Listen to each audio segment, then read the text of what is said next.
Okay, we'll just discuss about the lesson, the interpreter of maladies. I gave you a brief overview of the lesson. I told you the summary, the synopsis, right? And I gave you also an introduction about Jhumpa Lahari.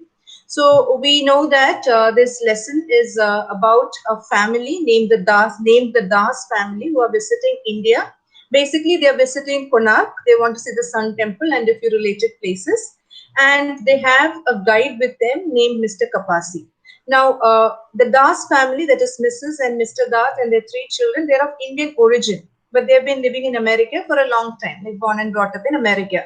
But basically, they are Indians, or there is this Indian root. And Mr. Kapasi is an Indian who has been living in India from his birth, right? So that this is the kind of this lesson talks about the relationship that the Das family and Mr. Kapasi share during their day together. It is actually just a day. It's just the action takes place over one day.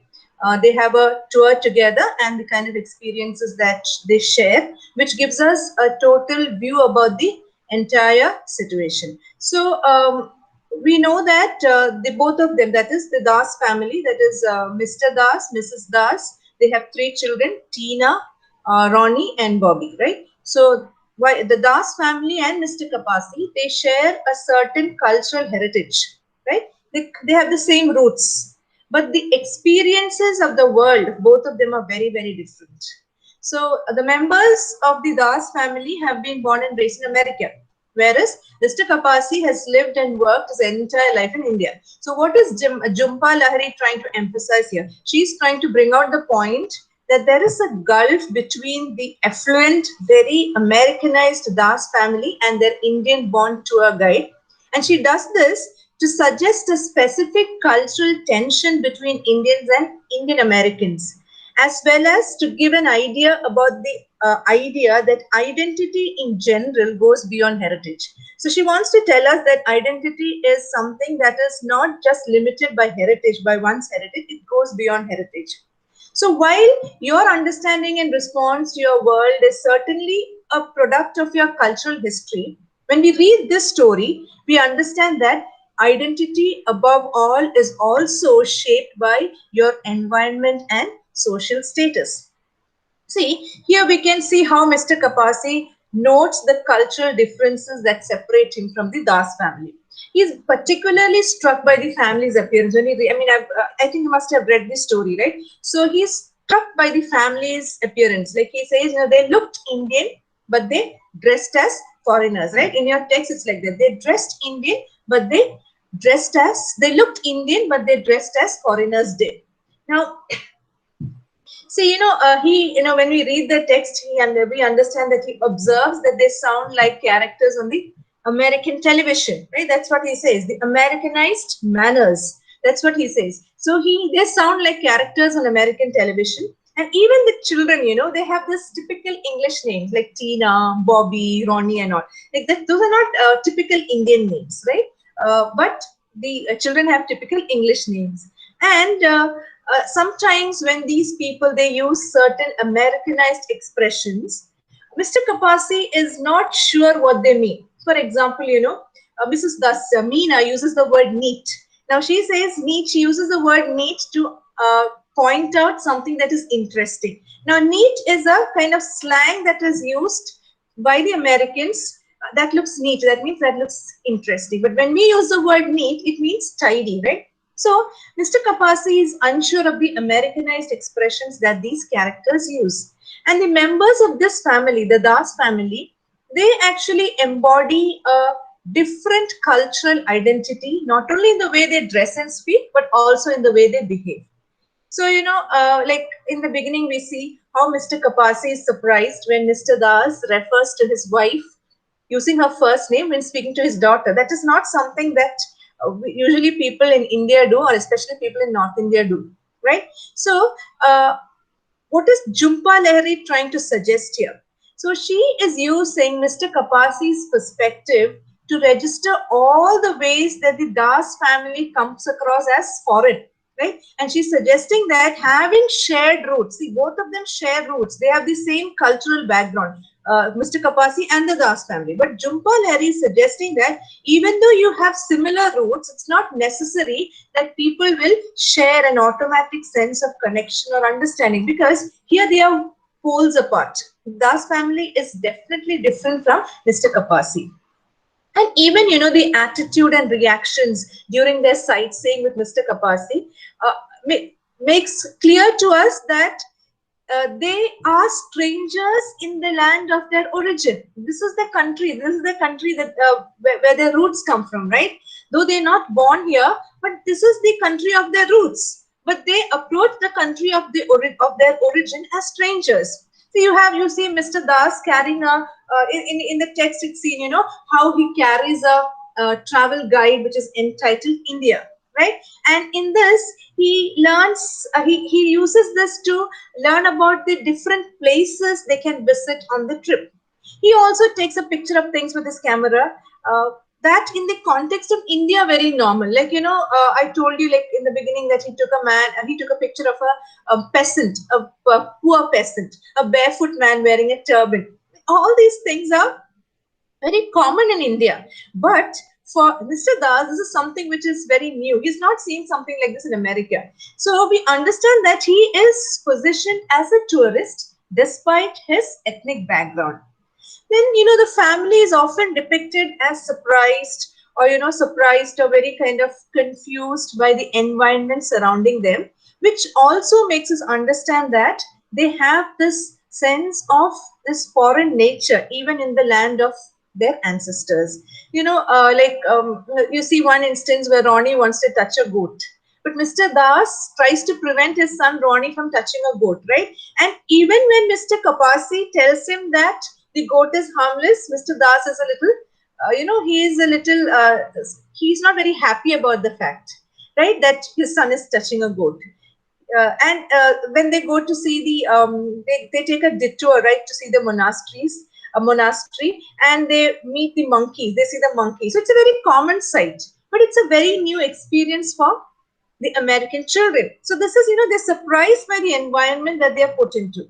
And even in the, when the car is being driven by Mr. Kapasi, they say that Mr. Kapasi is sitting on the wrong side, because in India, the driver's seat is usually on the right?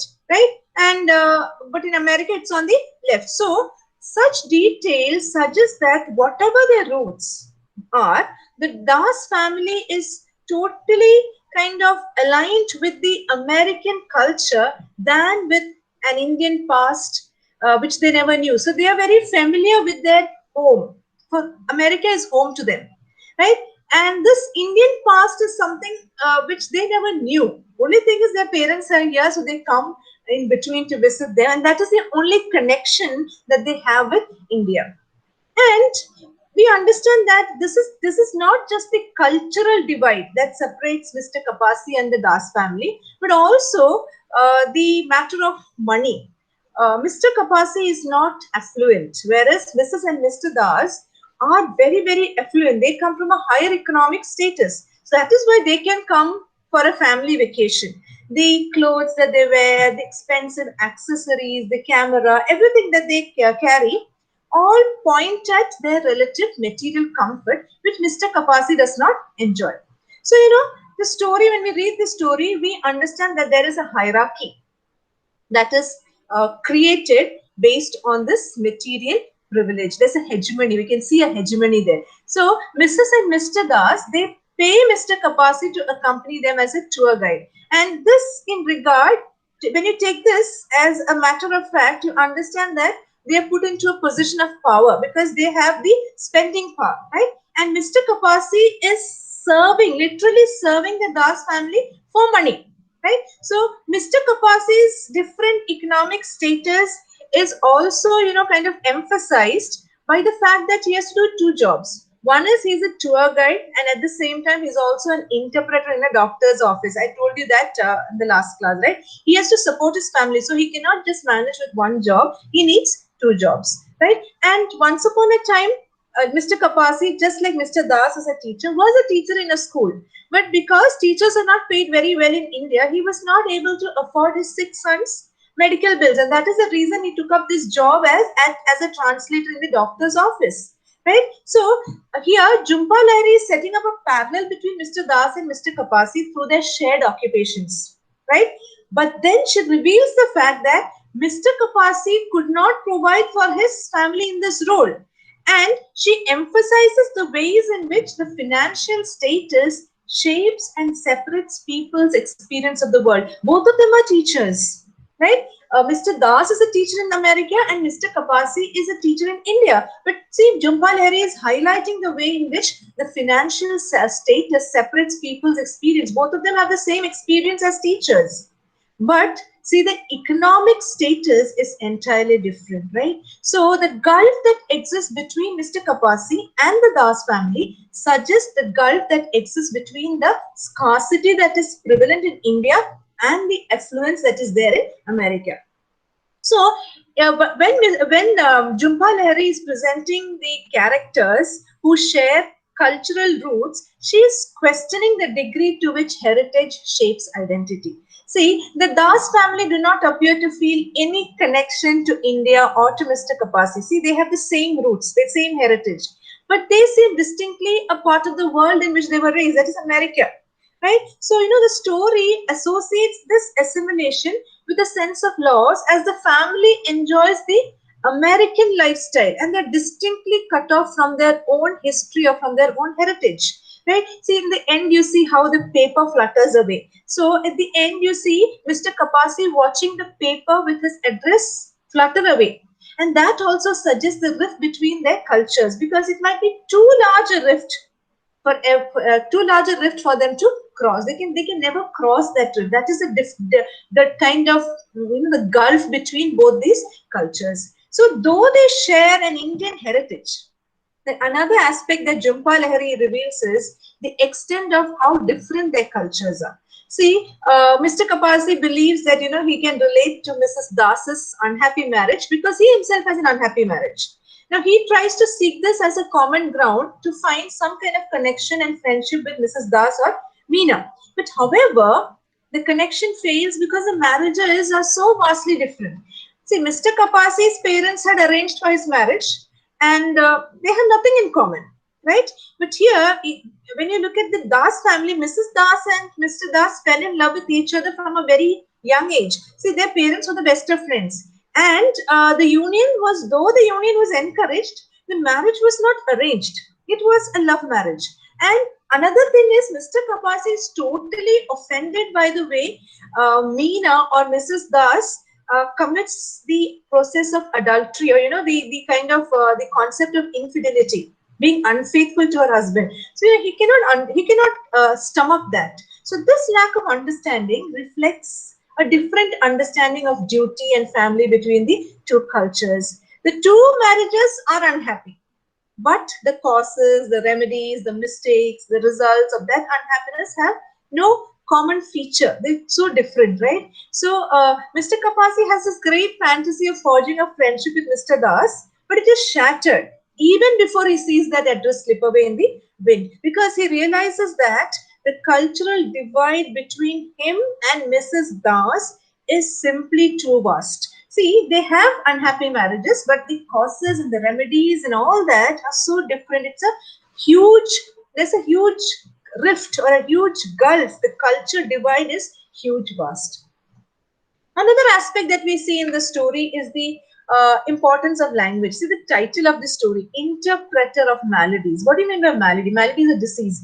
And Mr. Kapasi's, something that was central to his job as an interpreter of the patient's ailments in a doctor's office is language. Because if he has to communicate effectively between people who do not understand each other, he had to rely on these linguistic capabilities, on his powers, on his communication skills, right? So the powers as well as the limits of language is further presented in the interactions between Mr. Kapasi and the Das family and also within the Das family itself. See, all the characters struggle to express themselves meaningfully, and Jhumpa Lahiri through that suggests the depth of gap that often exists between language and communication. Language and communication are two things. You can have language, But definitely, if you need to communicate, you should be able to express. And you see, they're not able to communicate.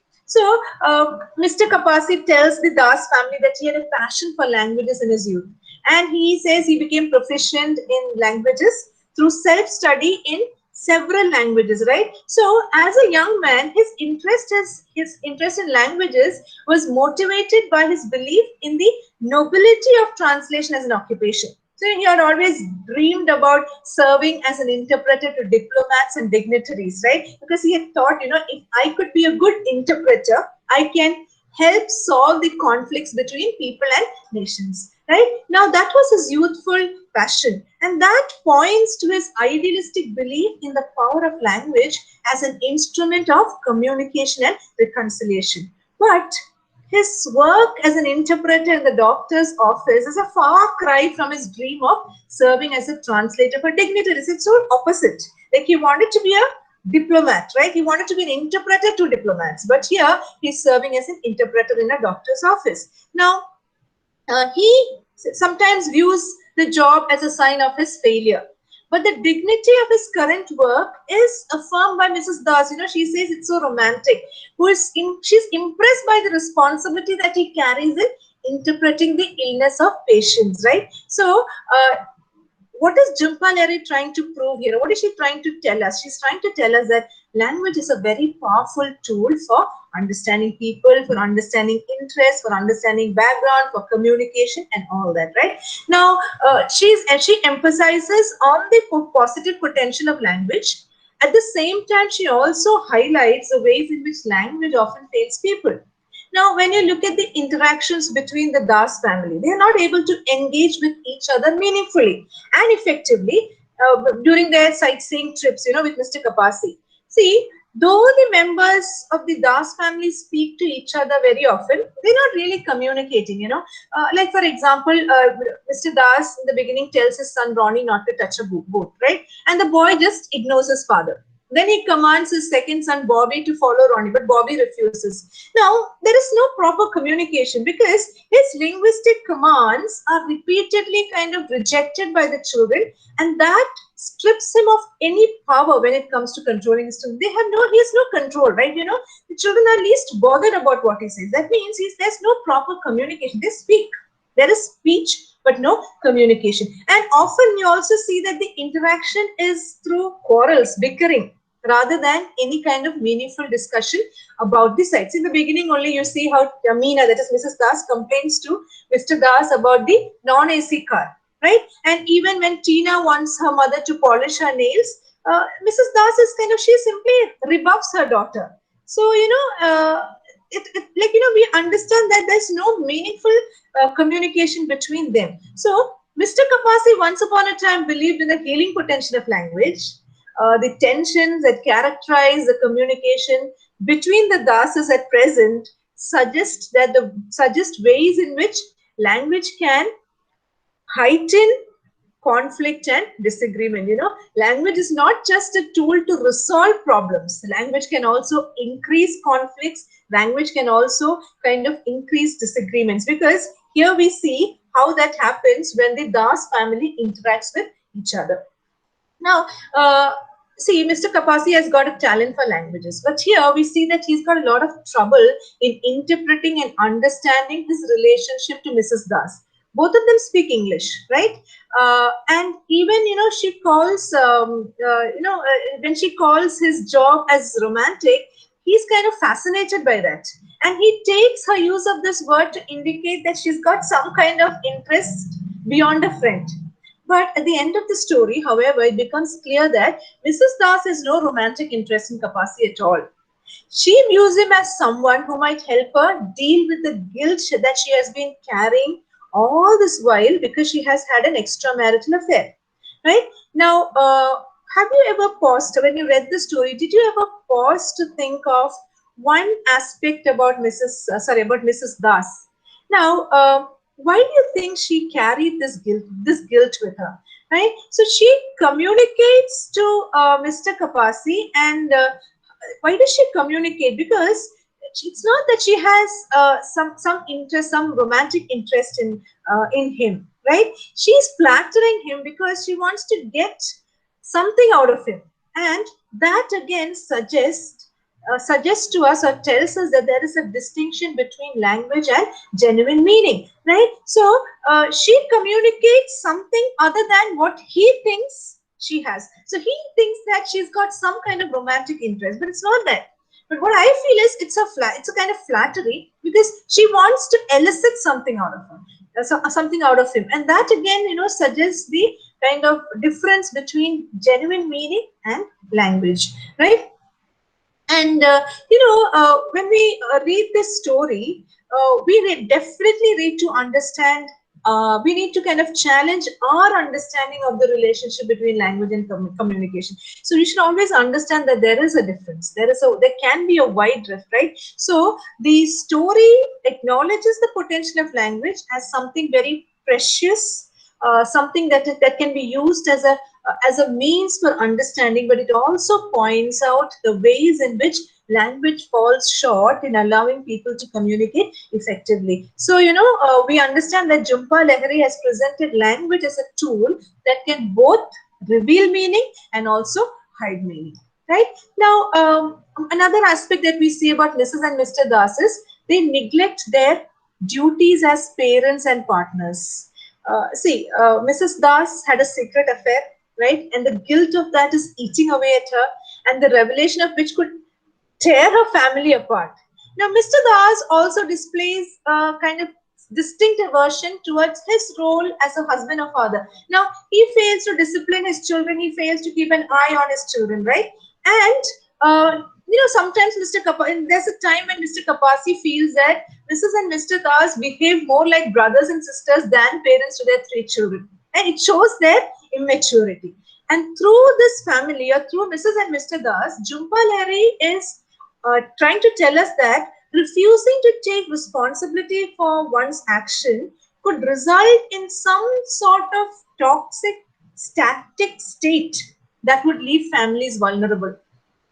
Mrs. Das is she's not ready to take responsibility for her action, right? And that just creates some kind of toxicity in her marriage. So genuine growth and healing requires genuine acknowledgement of obligations to loved ones, something of which neither both Mrs. Das nor Mr. Das seem capable of. Now, Mrs. Das, she reflects the danger of failing to take responsibility for her betrayal. Now, she has betrayed her husband, and that has trapped her in a painful state of guilt. It is made clear in her confession to Mr. Kapasi that the affair she had many years ago, which led to the birth of her second child, Bobby, is tearing her apart even now. She tells, that ever since that she has felt terrible looking at her husband and children. Right? Now, why does she tell this to Mr. Kapasi? Because she feels that Mr. Kapasi, working as an interpreter of maladies, can help her to find some solution or some relief to this guilt that she feels, right? Now, Mr. Kapasi correctly diagnoses. He understands that this state of her mind is something that is provoked by guilt over her affair than any physical disease. And Mrs. Das is not happy to hear this. She becomes very angry that she storms away. Now, this encounter suggests that Meena or Mrs. Das is actually plagued by shame, but she refuses to confront her guilt in order to move beyond her pain. She has to go beyond her pain. But if she has to go beyond her pain, she has to understand what her guilt is. Now, her betrayal of her husband is just one of the many ways in which responsibilities and obligations are neglected in the Das family. So, by choosing not to tell her husband about the affair, Mrs. Das compounds her initial betrayal by continuing to allow her husband to believe that she has been faithful, But what does Jhumpa Lahiri suggest here? She suggests that Mr. Das is also culpable for the breakdown of their marriage. She tells, she tells Mr. Kapasi how lonely and tired she had felt after the birth of her first child, Ronnie, which implies that Mr. Das had failed to pay attention to his wife's needs after she became a mother. See, instead, he was just content with returning from work, coming back home, watching television, bouncing Ronnie on his knee, right? So the story that Mrs. Das tells Mr. Kapasi about her marriage suggests that the responsibility for parenting and running the household had fallen just on her shoulders. And this was one reason that she had become estranged from her husband. So both of them have failed in different ways in their responsibilities towards each other as husband and wife. So when we look at the relationship they have with their three children, we again understand that they're failing as parents. Now, Mrs. Das is allowing Bobby to grow up believing that Mr. Das is his father. She's effectively lying to her son. And even throughout the car trip, Mr. and Mr. Das, they often ignore or fail to respond adequately to their children's needs. Like, in the beginning, when we read the story, we see them fighting over I won't say fighting, quarreling over who should take Tina to the bathroom. Neither parent wants to accept responsibility, right? And it is like later Mrs. Das takes her, but she's not doing it so willingly, right? Even when Tina later asks her mother to polish her nails, Mrs. Das just coldly tells her to leave her alone. It underscores her resentment and aversion to her maternal obligations, right? And it is Mrs. Das's negligence that causes this danger to Bobby. It is not incidental. I mean, it's not kind of something that she did on purpose, but it is definitely as a symbol of a physical reminder. It's a physical reminder. It's a symbol of her affair and guilt. See, it is a trail of that rise that she leaves behind as she storms away from Mr. Kapasi that leads the monkeys to surround Bobby and attack him at the end of the story. Right? Now, we understand that Mr. Das shows little concern about his directives being repeatedly ignored by his children, and he has failed to properly keep an eye on Bobby at this moment. Right? He is like, even when the children repeatedly ignore him, he is not bothered much. He shows very little concern. And you see that Mrs. and Mr. Das's negligence is further reflected in the fact that it is Mr. Kapasi and the boy's parents who come to his rescue. He is the one who comes and drives away the monkeys and lifts up the boy. None of the parents, unknowingly also Mr. Das takes a picture there. Right? So the Das family, according to Jhumpa Lahiri, is a family driven by guilt and failure. So Mr. and Mrs. Das's refusal to accept their obligation towards one another or their children leads only to the family dysfunction and pain.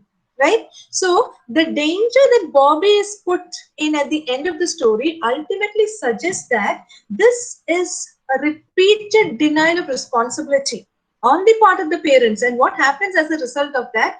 Everybody in their orbit is somehow affected and somehow hurt by this kind of behavior which both these parents exhibit. So I'll stop with that for now. We'll continue in the next class.